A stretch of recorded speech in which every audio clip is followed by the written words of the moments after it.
아침에보다 조금 이제 앞에 또 거슬러 올라와서 말씀을 듣도록 하겠습니다.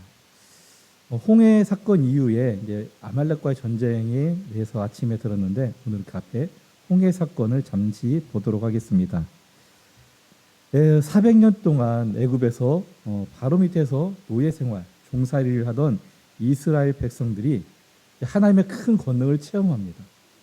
그동안 그들이 볼 수 없었던, 듣지도 못했고 본 적도 없는 10가지의 큰 이적을 체험하고 마지막에 유월절 어린 양의 그 보혈을 의미하는 그 피를 문지방과 문에 바르고 장자의 죽음을 애도하는 애굽 사람들의 곡소리를 뒤로하고 이들은 하나님께서 이들에게 주시겠다고 약속하신 가나안 땅을 향해서 출발하게 되었습니다. 그들은 허리를 동이고 지팡이를 들고 서서 유월절 양고기를 급히 구워 먹고 출애굽의 대장정을 이제 시작하게 됩니다. 그동안 그들이 당했던 이 고난과 아픔과 어려움과 억압과 이런 것들에서 해방하는 그 기쁨을 누리며 이들은 애굽에서 나와서 하나님께서 약속한 땅 가나안, 약속의 땅 가나안을 향하여 힘있게 출발했습니다. 여러분 얼마나 이 백성들이 행복했겠습니까? 얼마나 의기양양하게 이 애굽을 뛰쳐나왔겠습니까? 그런데 가다 보니까 뒤에서 소리가 들리는 겁니다. 무슨 소리입니까? 바로가 그들을 내보냈음을 후회하고 그들의 군대를 보내서 그들을 쫓아오는 말발굽 소리가 들려오는 겁니다. 이들이 얼마나 또 놀랬겠습니까? 빨리 도망가자. 빨리 약속의 땅을 향하여 가자. 달려가는데 뒤에서는 군인이 쫓아오는데 앞에 이들을 가로막는 게 생깁니다. 무엇입니까? 홍해입니다. 바다가 이들을 가로막고 있었습니다. 앞에는 홍해 바다가, 좌우에는 광야와 산이, 뒤에는 애굽 군대가 쫓아옴으로 우겨쌈을 당하고 있는 그런 상황이 이들에게 펼쳐지고 말았습니다. 이런 상황 당하면 누구나 다 두려워 떨게 되겠죠. 이스라엘 백성들이 얼마나 걱정하고 떨며 두렵고 울부짖었겠습니까? 이때에 이 백성들을 대표해서 모세가 하나님 앞에 기도합니다. 오늘 본문 말씀해 보니까 너는 어찌하여 내게 부르짖느냐 라고 시작합니다. 무슨 말입니까? 모세가 하나님 앞에 기도하기 시작했다는 겁니다. 그런데 하나님께서 모세에게 왜 부르짖느냐? 그 다음에 뭡니까? 앞으로 나가라. 그럼 앞에 뭐가 있다고 했습니까? 홍해가 가로막고 있는데 하나님은 홍해를 향해서 앞으로 나아가라 말씀하시는 겁니다. 여러분 하나님께서 앞으로 나아가라 말씀하시는 것은, 이것을 행하라 하시는 것은 이미 그곳에 우리에게는 보이지 않지만 길이 있음을 의미하고 있는 겁니다. 그 길은 주님께서 주시는 빛의 길이요 생명의 길이요 승리의 길인 줄 믿으시기 바랍니다. 우리에게는 보이지 않아도, 내 앞에는 닫힌 것 같이 보일지라도, 내 앞에는 거대한 산이 가로막힌 것 같을지라도 우리가 그 앞에 가면 분명히 하나님께서 예비하신 길이 있음을 믿으시기 바랍니다. 이 말씀은 이스라엘 백성들이 애굽에 있을 때는 들어본 적이 없는 말씀입니다. 우리가 이전에 죄의 본성 가운데 있을 때나 본성을 쫓아 살 때, 우리의 육을 쫓아 살 때는 듣지 못한 말씀입니다. 이 말씀은 그들이 애굽을 등지고 홍해 앞에 다다랐을 때 들려온 하나님의 말씀입니다. 앞으로 나아가라. 이제 우리는 하나님 말씀 앞에 조용히 엎드려 애굽의 속박보다 더 고통스럽고 치욕적인 결박으로부터 우리를 구해달라고 기도해야 하고, 하나님은 그 우리의 기도를 들으시고 우리가 앞으로 나아가게 하실 줄 믿으시기 바랍니다. 이제 홍해 앞에 도달했습니다. 이 홍해 앞에 도달한 이 이스라엘 백성들 앞에 모세를 하나님께서 불러서 말씀하십니다. 내 손을 바다 위로 내밀어라. 내 손을 바다 위로 내밀어라. 그 다음 말씀 혹시 기억나십니까? 우리가 방금 읽었던 말씀인데, 안 나면 빨리 성경책이라도 봐야 되는데 저하고 이렇게 눈싸움만 하고 계시면 안 되고요. 자, 손을 바다 위로 내밀어. 어떻게 하라? 그것으로 갈라지게 하라. 여러분, 손을 내밀으라고 하는 것은, 모세에게 하나님께서 손을 내밀으라고 하는 것은요, 그냥 손을 내밀으라는 게 아닙니다. 모세의 손에 제가 아침에 뭔가 들려있다고 했죠. 지팡이. 그 지팡이는 어떤 지팡이입니까? 호렙산에서 하나님께서 뱀으로 만들어 주셨던, 그리고 다시 지팡이가 되게 하셨던 그 지팡이입니다. 다시 말하면 이 지팡이는 하나님의 능력을 보여주었던 지팡이라는 겁니다. 다시 말해서 이것은 하나님의 능력이 너희와 함께 있으니 내 손을 내밀어라, 그 능력을 행하라는 그런 말입니다. 모세의 손에 들려있던 지팡이는 모세가 양을 칠 때 사나운 들짐승으로부터 양을 지키고 보호하던 지팡이입니다. 그리고 하나님의 능력을 행했던 지팡이입니다. 성경에서 이 지팡이는 간혹 이 능력으로 많이 표현이 됩니다. 목동에서 왕이 되었던 다윗도 그 손에 항상 들려있던 게 있습니다. 지팡이였습니다. 주의 지팡이와 막대기가 나를 안위하시나이다. 다윗의 고백에 있는 시의 내용입니다. 하나님의 지팡이, 능력의 지팡이가 바로 나를 안전하게 지켜준다는 고백입니다. 이 지팡이가 모세의 손에 있었습니다. 10가지 재앙으로 바로를 무릎 꿇게 했던 지팡이입니다. 모세의 지팡이는 하나님의 능력의 시작이었던 지팡이인데, 이 지팡이가 바로 지금 모세의 손에 붙들려 있었습니다.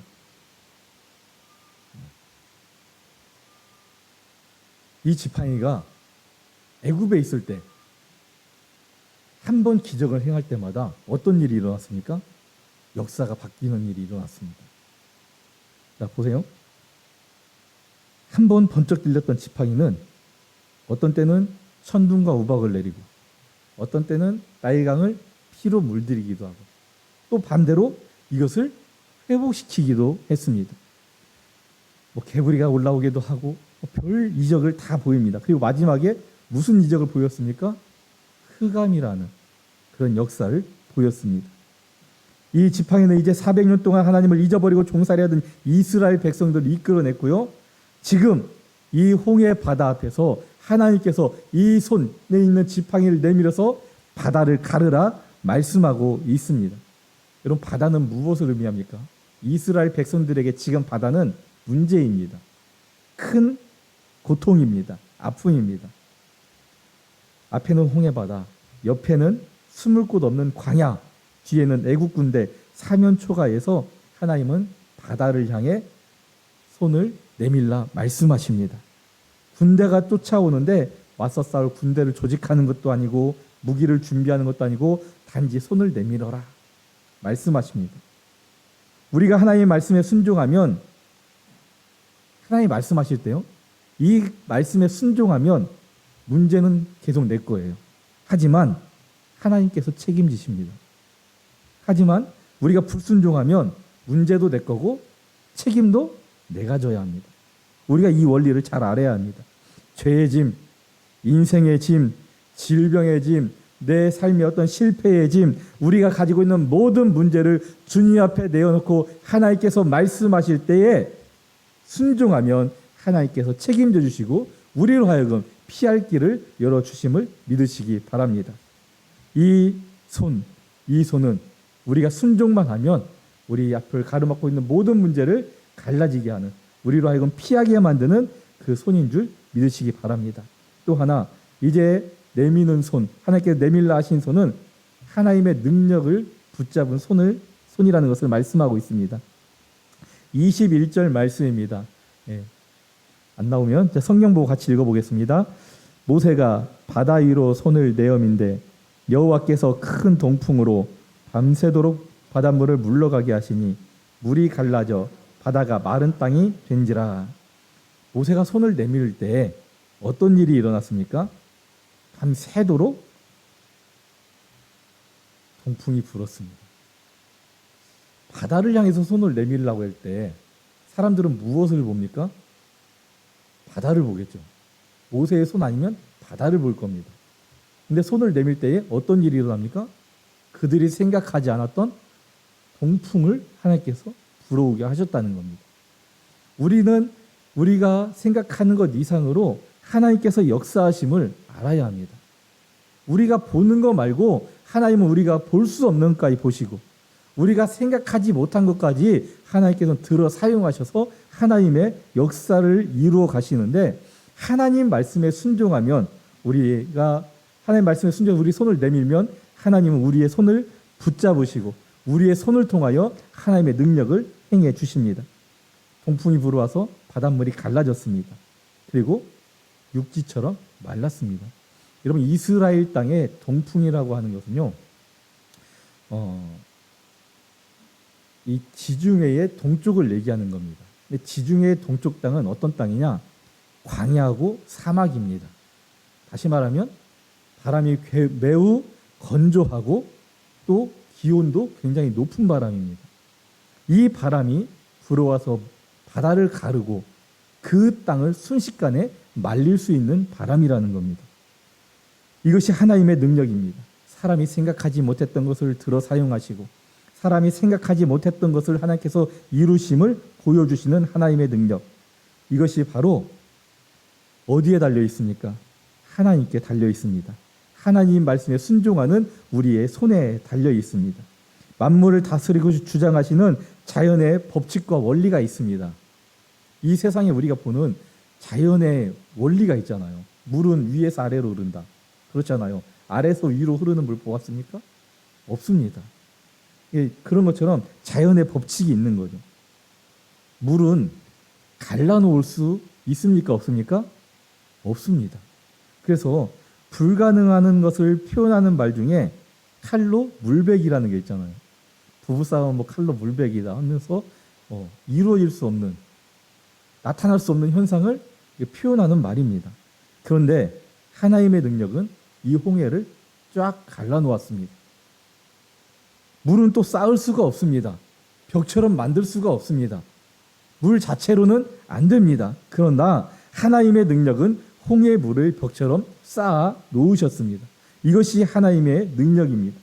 바다 위로 내민 모세의 손은 자연 법칙을 초월하여 초자연적인 기적을 일으키는 하나님의 능력을 붙잡은 손이 되어서 하나님의 행하시는 능력을 그도 행할 수 있게 되었다는 겁니다. 여러분, 모세가 잡고 있는 이 지팡이, 모세의 손에 있는 이 지팡이는 사실 마른 나무 토막입니다. 그리고 모세의 손 역시 아무것도 행할 수 없는 약하고 부족한 손입니다. 그가 왕궁에서 쫓겨나서 광야에 갔을 때 40년 동안 아무것도 하지 못했습니다. 그만큼 약하고 부족한 손이었기 때문입니다. 그러나 그것들이 하나님의 손에 붙잡힐 때에 동풍을 일으켰고요. 물을 갈라지게 했고요. 그 다음에 물이 쌓이게 만들었습니다. 오늘 우리가 가지고 있는 모든 일에 대해서 문제가 되었든 기쁜 일이 되었든 다 하나님 앞에 내어놓아야 합니다. 하나님 앞에 우리 손을 내밀어야 합니다. 그러면 하나님께서 우리 삶의 기쁜 일들은 더 기쁨으로, 더 즐거움으로, 더 감사함이 넘치게 하시고, 우리가 가지고 있는 문제는 홍해를 가르셨던 것처럼 문제를 가르시고 우리가 피할 수 있도록, 우리가 건너갈 수 있도록 도우시는 줄 믿으시기 바랍니다. 세 번째, 바다를 향하여 내민 손은 하나님의 은혜의 도구로 쓰임받는 손임을 기억하시기 바랍니다. 26절에 이렇게 기록합니다. 내 손을 바다 위로 내밀어 물이 애굽 사람들과 그 병거들과 마병들 위에 다시 흐르게 하라 하시니 모세가 손을 바다 위로 내밀매 바다의 세력이 회복된지라. 바다를 향하여 내민 모세의 손은 바다를 갈라지게도 하고 원상으로 회복시키기도 하는 손이 되었습니다. 왜 하나님은 바다를 직접 회복시키지 않고, 바다를 왜 직접 원래의 모습대로 만들어 놓지 않고 하나님께서 내 손을 내밀라 모세에게 이렇게 말씀하셨을까요? 하나님은 원하시면 스스로 무엇이든지 하실 수 있는 전능자이십니다. 그럼에도 불구하고 하나님은 사람을 들어 사용하십니다. 모세가 하나님의 역사를 행하는 자, 하나님의 도구로 사용되어 영광을 돌리게 하시기 위함이었습니다. 하나님은 지금 이 시대를 살고 있는 우리들에게도 말씀하시면서 우리가 하나님의 말씀에 순종하기를 원합니다. 바다 앞에서 손을 내밀어라. 무슨 이거 기적을 우리가 기대할 수 있겠습니까? 그러나 우리가 하나님의 말씀에 우리의 이성과 우리의 경험에 맞지 않더라도 순종하면 우리를 통하여 하나님의 기적을 일으키시고 하나님의 영광을 드러내십니다. 그래서 우리에게 말씀하시고 우리가 순종하기를 원하고 계십니다. 하나님은 바로의 군대가 홍해까지 오기 전에라도 충분히 얼마든지 그들을 멸하실 수 있는 분입니다. 그러나 그들을 홍해 앞에까지 오게 하셨습니다. 모세의 손을 빌리지 않아도 주님이 원하시는 뜻을 이룰 수 있고 행하실 수 있는 분입니다. 그럼에도 불구하고 모세의 손을 사용하시는 것은 순종의 여부와 우리를 동역자로 사용하시기 기뻐하시기 때문입니다. 하나님은 무엇이 부족하셔서 뭔가 모자라서 우리에게 달라고 무엇을 하라고 요청하시는 분이 아닙니다. 하나님은 능력의 하나님이시고 전능자이십니다. 하나님께서는 오늘 또 우리의 무능한 손을 하나님의 은혜로 베푸시고 능력을 행하는 손으로 우리를 들어 사용하기를 원하고 계십니다. 다만 우리가 하나님의 말씀에 순종할 때 그렇게 될 수 있음을 말씀하고 계십니다. 우리에게 오늘 작은 사명, 우리가 할 작은 일들을 하나하나 주시는 것은 우리를 능력 있게 하시려는 하나님의 은혜인 줄 믿으시기 바랍니다. 이 작은 일에 순종할 때 하나님께서는 기뻐하시고 내게 많은 것으로 맡기리니 내 주인의 즐거움에 참여하리라 하셨던 그 종들이 하셨던 말씀처럼 우리가 작은 일에 순종할 때 더 큰 일을 감당하게 하시고 우리의 작은 일을 통하여 영광 받으시되 앞으로 더 큰 영광을 나타나게 하실 줄 믿으시기 바랍니다. 하나님께 붙들렸고 하나님이 말씀하셨기에 우리가 행할 수 있습니다. 아무것도 아닌 손이, 이 손이, 우리의 손이 하나님의 일을 행할 수 있게 될 줄 믿으시기 바랍니다. 우리의 무능한 손이 바다를 가르게, 또 때로는 이 바다를 합하게 해서 하나님의 역사를 이루고 하나님의 큰 일을 하게 될 줄 믿으시기 바랍니다. 우리의 손은 약합니다. 부족합니다. 여러분의 손으로 무엇을 할 수 있겠습니까? 우리의 손으로 무엇인가를 할 수 있는 것은 하나님의 말씀에 순종할 때입니다. 하나님의 말씀 앞에 순종함으로써 여러분의 주어진 삶의 현장에서 하나님의 큰 일을 이루시고 하나님의 영광을 드러내시며 또한 우리 한수만교회 안에서 우리가 합력하여 우리 힘을 합하여 많은 일들을 앞으로 이루어가며 하나님의 큰 뜻을 이루고 영광을 나타내고 또 이 지역에 예수 그리스도를 믿는 그런 아름다운 모습의 본을 보이며 살아가는 우리 성도들, 우리 교회가 되기를 원합니다. 기도하겠습니다. 참 고마우신 아버지 하나님, 오늘 이 주일 오후